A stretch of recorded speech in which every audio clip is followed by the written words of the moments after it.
Good morning students. एक topic हमारे पास admission of chapter retirement and death change in PSR सब में देखने को मिलता है। एक एडजस्टमेंट एंट्री का क्वेश्चन हमसे पूछा जाता है कि एक एडजस्टमेंट एंट्री आपको पास करनी है। उसमें होता क्या है कि हमारे पास ओपनिंग बैलेंसेस दिए होते हैं रिजर्व के, प्रॉफिट एंड लॉस अकाउंट के, कंटिजेंसी रिजर्व के, डेफिड रेवेन्यू एक्सपेंडिचर के, और हमसे क्वेश्चन क्या पूछता है कि पास आ एडजस्टमेंट एंट्री, एक एडजस्टमेंट एंट्री पास करनी है। उसका मतलब क्या होता है कि जो रिजर्व्स हैं, जो प्रॉफिट है, उसे हमें डिस्ट्रीब्यूट नहीं करना, उसे हमें पार्टनर्स के रिस्पेक्टिव रेशो में एडजस्ट करना है। तो एक एडमिशन के चैप्टर में मैंने एक क्वेश्चन कराया है, बहुत अच्छा है, वो 3 to 4 मार्क्स में पूछा ही जाता है हम एग्जाम में।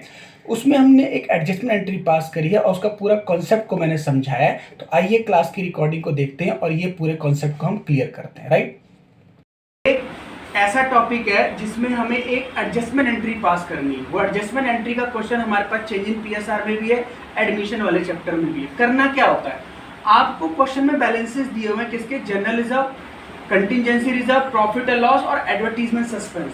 तो पहले आप क्या करो, क्रेडिट बैलेंस को एक तरफ करो और उसमें से डेबिट बैलेंस माइनस करो। रिपीट कर रहा हूं मैं, आप क्रेडिट बैलेंस को जोड़ो, जनरल रिजर्व क्रेडिट है, कंटिजेंसी क्रेडिट है, प्रॉफिट एंड लॉस क्रेडिट है, इन सबको जोड़ो, कितना आ गया 3 लाख। अब ध्यान समझना, प्रॉफिट एंड लॉस का डेबिट बैलेंस भी हो सकता है।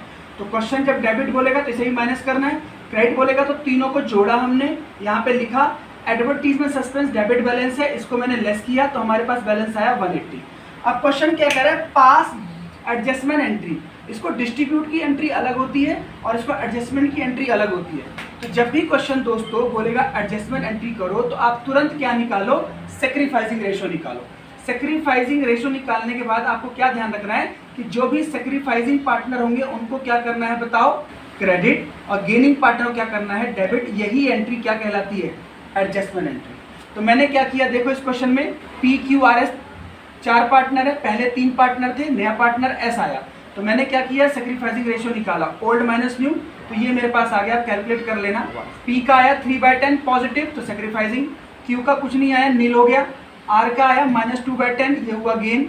एस का आया प्लस में 1/10, तो ये हो गया गेनिंग। तो हमारे पास देखो 2 क्या हो गए, ये 2 क्या हो गए हमारे पास, गेनिंग, इसका माइनस में आया, ठीक है। ये दोनों क्या हो गए हमारे पास, गेन, और ये प्लस में है तो इसका क्या हो गया, सैक्रिफाइसिंग। अब इसी की यहाँ पे एंट्री देखो, गेनिंग पार्टनर कौन कौन है, आर डेबिट, एस डेबिट, और मैंने यहाँ पे क्या किया, पी कैपिटल क्रेडिट, ठीक है। तो यहाँ पे रेशो निकाल लो, रेशो आपने निकाल लिया, इस 180 को डिस्ट्रीब्यूट कर दो। 180 को कैसे करोगे आप, रेशो क्या आ गया हमारे पास, 3/10, पी का निकाल दो, कितना आएगा 54, 2/10 180 का निकाल दो 36,000, और ऐसे ही 1/10 निकाल दो इसका 180 का 18,000। तो देखो बराबर आ गया। इसी को हमें क्या बोलते हैं, एडजस्टमेंट एंट्री।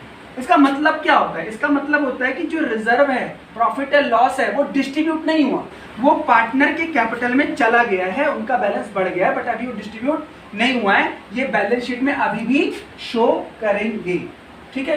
Thank you.